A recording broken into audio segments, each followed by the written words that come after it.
Kita dapat keuntungan daripada kenaikan dia. Purata kenaikan emas adalah 10%. Okey? Okey, purata kenaikan emas, harga emas adalah 10%. Okey, boleh nampak di sini. Ini adalah sejarah kenaikan harga emas, tuan-puan. Okey, darilah tahun 2000 sampailah 2024, 24 tahun yang lalu kita boleh tengok di sini. 1 gram RM35.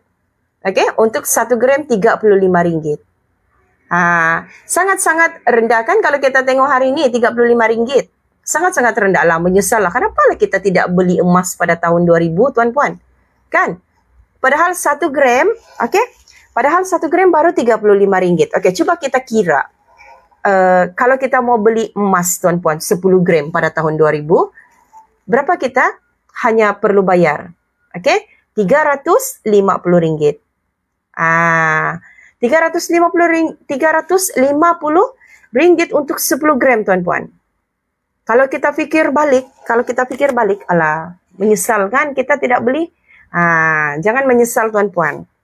Sebab apa? Sebab bila kita berada di sini juga, harga RM35 ini pun dia akan jadi mahal juga.